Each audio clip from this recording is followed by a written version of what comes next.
ओम नमः शिवाय। आज हम सुनेंगे सावन मास महात्म्य अध्याय 22 सर्वकाम। संत कुमार ने भगवान सदाशिव से पूछा, हे भगवान, श्रावण शुक्ल चतुर्थी के दिन सर्व काम फल प्रद संकट हरण देवादेव का किस विधि से व्रत और पूजन करे, कद उद्यापन करे, मुझे विस्तार से बताने का कष्ट करे। भगवान शिव शंकर ने कहा, चतुर्थी के दिन सुबह उठकर दातून आदि करके पुण्यदाता शुभ संकट हरण नाम का व्रत करे। हे देवेश, मैं आज चंद्रमा के उदय होने तक आपका व्रत करूंगा, आपकी पूजा कर भोजन करूंगा, मेरे ऊपर आए संकट को दूर करें। इस प्रकार संकल्प कर काले तिलों से स्नान कर गणाधिपति की पूजा करनी चाहिए। अपनी सामर्थ्य के अनुसार स्वर्ण चांदी या तांबे की गणेश जी की मूर्ति बनाएं। यदि इतना न हो सके तो मिट्टी की प्रतिमा बना कुम्हार से बनवा लें। पहले अष्टदल कमल से उसके ऊपर घट स्थापित करें, उसमें जल भरकर स्वस्थ वस्त्र से उसे ढक दें और उसके ऊपर प्रतिमा रखकर षोडश उपचार द्वारा वैदिक मंत्रों या तांत्रिक मंत्रों से पूजा करनी चाहिए। शुद्ध देसी घी का दीपक जलाकर 10 लड्डू बनाएं, उसमें से 5 गणेश जी के लिए रखें। भक्ति द्वारा देवता की भांति ब्राह्मण की पूजा करें और दक्षिणा देकर प्रार्थना करें। अपने निमित्त इन 5 लड्डुओं को फलों तथा दक्षिणा सहित दे रहा हूँ, आप इसे ग्रहण करें। आपत्ति से मेरा उद्धार करें। जो कुछ मैंने द्रव्यहीन कम या अधिक दिया है, हे विप्रे, हे गणेश्वर, वह सब परिपूर्ण हो। इसके बाद ब्राह्मणों को स्वादिष्ट भोजन कराएं और चंद्रमा को अर्घ दें। इस प्रकार विधि पूर्वक व्रत करने वाले पर गणेश जी प्रसन्न हो जाते हैं और मनवांछित फल प्रदान करते हैं। इस व्रत के करने से विद्यार्थी को विद्या, धनवान को धन, पुत्र को अभिलाषा करने वाले को पुत्र की प्राप्ति होती है, रोगी को रोग से मुक्ति मिलती है। और अब मैं तुम्हें पूजा तथा जप के मंत्र बताता हूँ। पहले ओंकार शब्द, फिर नमः, फिर हे रंभ के बाद लंबोदर शब्द, उसके बाद संकट निवारण शब्द को बनाकर अंत में स्वाहा शब्द कहना चाहिए।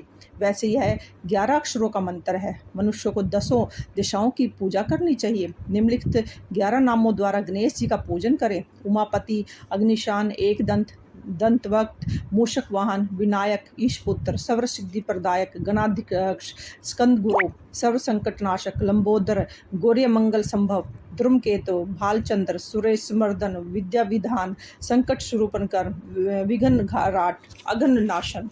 आप इस पर प्रसन्न हो, मेरी सभी अभिलाषाओं को पूर्ण करें। हे प्रभु, मेरी शत्रुओं की बुद्धि का नाश हो और मेरे मित्रों का उदय हो।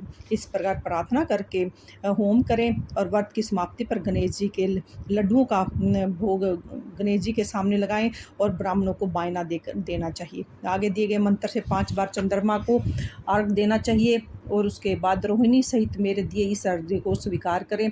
तत्पश्चात ब्राह्मणों को स्वादिष्ट भोजन करवाएं और फिर समय भोजन ग्रहण करें। 4 मास तक यह व्रत करने के बाद 5वें मास में उद्यापन करें। साधक को पहले व्रत कुंड की शक्ति अनुसार मूर्ति बनानी चाहिए।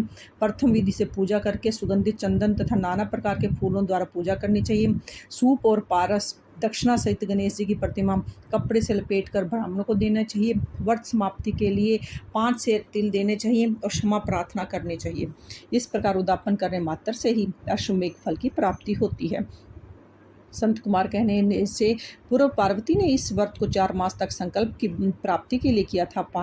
5वें मास में उन्होंने पुत्र कार्तिकेय को प्राप्त किया था। महर्षि अगस्त्य ने समुद्र पान के समय से किया था। 3 मास पश्चात उन्हें विघ्नेश के प्रसाद स्वरूप सिद्धि की प्राप्ति हो गई थी। हे मुनीश्वर, इस व्रत को दमयंती ने 6 मास तक किया था। तभी उसने महाराज नल के दर्शन किए थे। अनिरुद्ध को खोजती चित्रलेखा ने इस व्रत को किया था। वह कहाँ गई, उन्हें कौन ले गया? वानसुर के यहाँ जाने पर प्रद्युम्न व्याकुल हो गए थे। तब उन्होंने रुक्मिणी ने बड़े प्रेम से कहा, हे पुत्र, मैं तुमसे जिस व्रत को कहने जा रही हूँ उसे ध्यान से सुनो। पूर्व समय में तेरे जन्म काल के समय तेरे सोरी घर से तुझको एक राक्षस चुरा कर ले गया था। बस मेरा हृदय तेरे वियोग में छलनी हो गया था।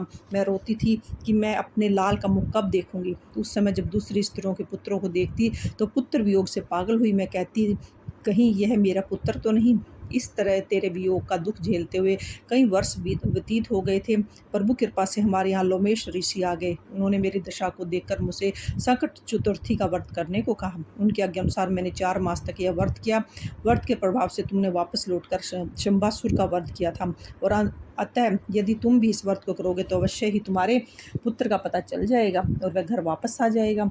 माता के आदेश के अनुसार पद्म ने भी गणेश जी के व्रत को किया और तभी नारद जी ने आकर उनको बताया कि अनिरुद्ध वानासुरपुरी में है। उसी समय प्रद्युम्न वानासुरपुरी में गए और वानासुर को सैन्य सहित जीतकर अपने पुत्र को पुत्रवधू सहित ले आए।